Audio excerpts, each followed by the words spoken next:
화가 이제 이른다라는 그 메시지가 선포되고 있습니다. 하나님께서 이루어 가시는 구원의 역사인데 이것은 계속해서 종말에 닥칠 환란을 통해서 이루어진다.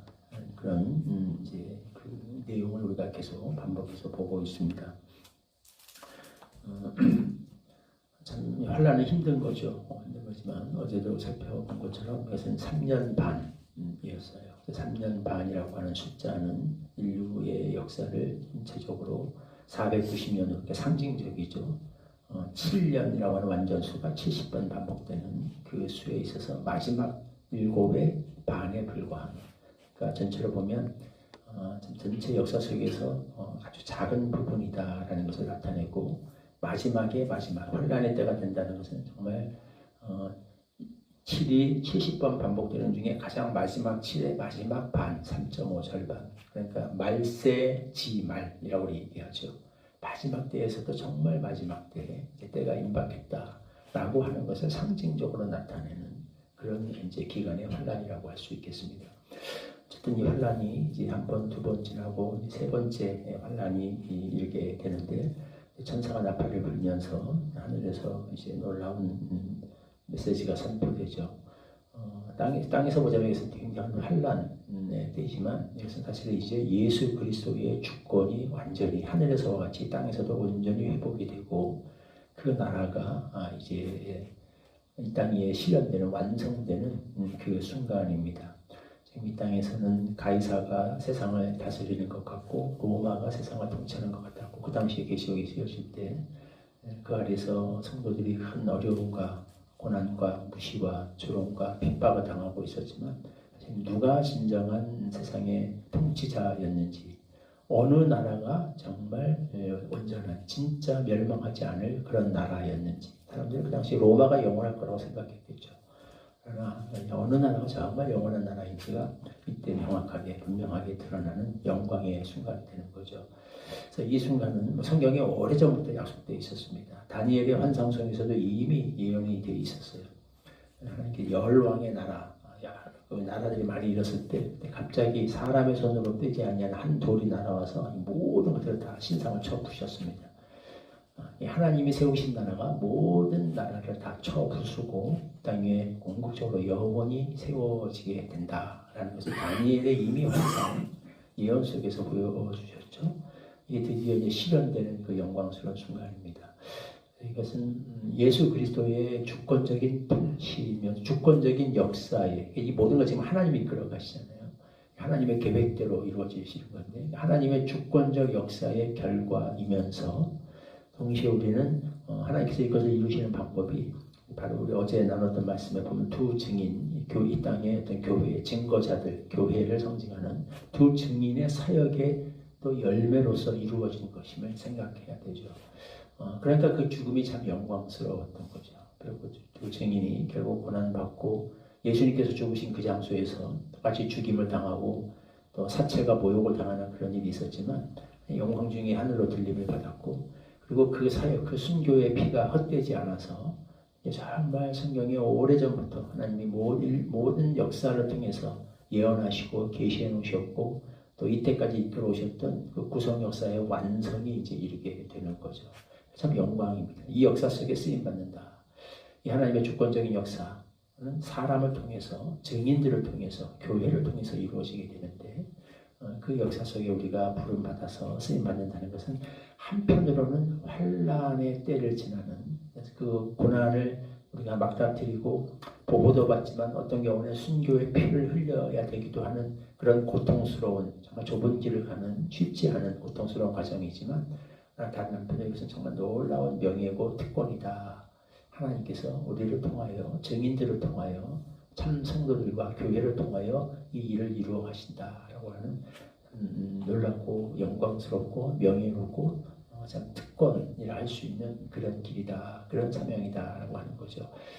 그런 소망이 계신 성도, 이 땅의 증인들은, 이 땅의 교회는, 참된 교회는 그것을 궁극적인 소망으로 삼고 이 땅에서의 이 어려움의 때를, 환란의 때를 견뎌내는 그런 공동체인 거죠.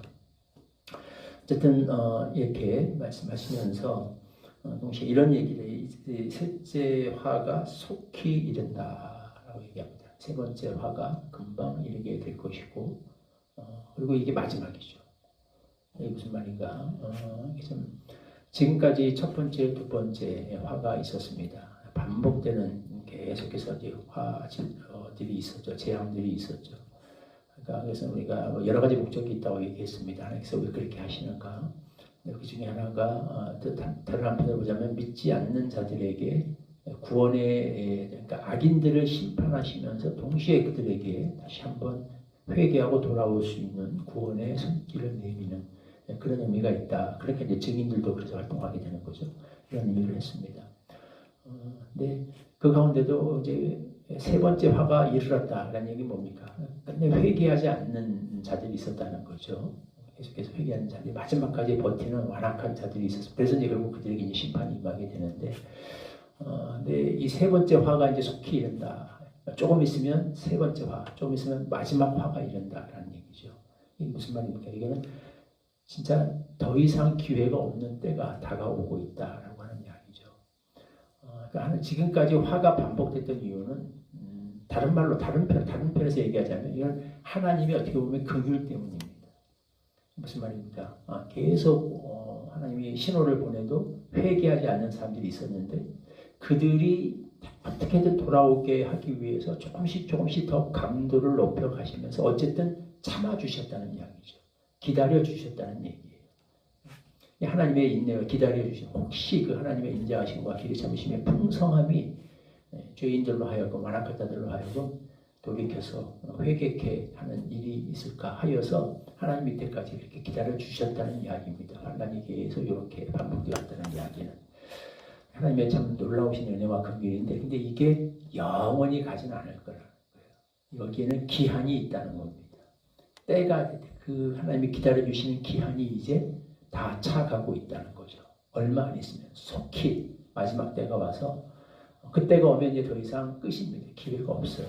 이제 더 이상의 회개하고 돌이킬 수 있는 기회가 없고 그 문이 최후의 이 환란이 임하고 심판이 임하고 나면 그건 정말 말 그대로 영원한 심판이죠. 그 뒤에는 아무리 가슴을 치고 땅을 치고 슬피 울며 이를 갈고 그 앞에서 나가서 몸부림을 쳐도 열어주소서 어리석은 천녀들처럼 그렇게 멈춰도 더 이상의 기회가 없는 그런 때가 오고 있다라는 속히 올 거라는 거예요.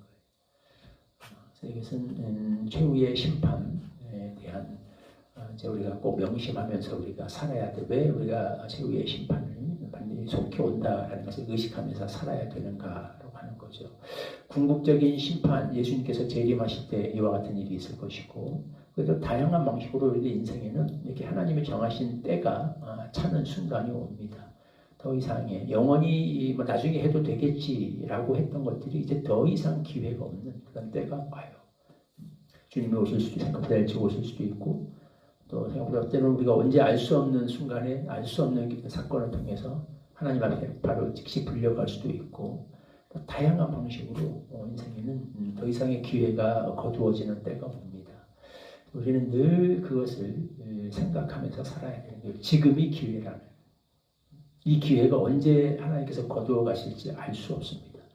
주님이 오실 수도 있고 주님이 우리를 불러 가실 수도 있고 또 내가 누군가에게 본 것을 했어야 되는데 그 사람을 하나님이 먼저 불러 가실 수도 있는 거고 다양한 방식으로 이때는 생각지 못한 때에 속히 우리 앞에 다다를 수 있습니다. 그래서 이것이 우리에게 주는 그 교훈은 지금이 기회다라는 이 기회는 영원하지 않다라는 지금이 회개할 때고 지금이 용서를 구할 때고 지금이 충성할 때고 지금이 사랑할 때고 이 기회가 언제 거둬갈지 알 수 없습니다. 그래서 오늘이 지금이 이때가 마지막 때일 수 있다라는 그런 생각과 각오로 우리는 하나님 앞에서 그렇게 살아야 하는 거죠. 우리 매일의 삶이 주님 앞에서 지금 당장 내일이라도 주님께서 나를 불러가실 때 그 앞에 우리는 정말 두 증인처럼 그렇게 기쁨과 감격 속에서 그 앞에 설 수 있겠는가 그런 의식과 생각을 가지면서 오늘 하루하루를 하나님 앞에서 살 수 있어야 하겠습니다. 네, 그런 은혜를 우리에게 허락해 주시기를 기도합니다. 14절 말씀 14절과 15절 말씀을 같이 한 목소리 읽겠습니다. 시작. 둘째 화는 지나갔으나 보라 셋째 화가 속히 이르는도다. 일곱째 천사가 나팔을 불 때 하늘에 큰 음성들이 나서 이르되 세상 나라가 그의 주와 그의 그리스도의 나라가 되어 그가 세세토록 왕노릇 하시리로다 하니. 하나님, 환란의 때를 지나는 것은 고통스러운 일이었으나 결국 그것을 통해서 산통을 통해 아이가 태어나듯 이 땅에 이루어질 역사는 놀라운 순간이 될 것입니다. 우리 주님께서 참으로 왕 중의 왕이시고 주님의 주가 되셔서 이 세상을 온전히 통치하시고 우리 주님께서 세우신 그 나라, 그 교회의 공동체가 이 땅에 언제나 하나님 나라의 실체로서 들어가나 완성되게 되는 영광스러운 순간이 될 것입니다.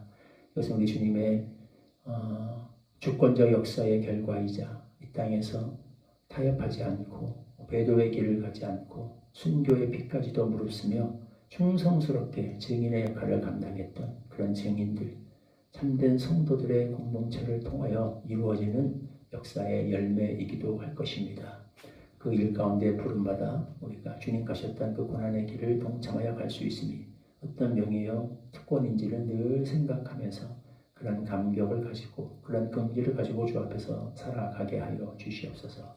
환난의 때가 언젠가는 끝난다 하는 것은 우리 주님의 최후의 심판이 언젠가는 이 땅에 반드시 이루어지게 된다는 것을 의미합니다.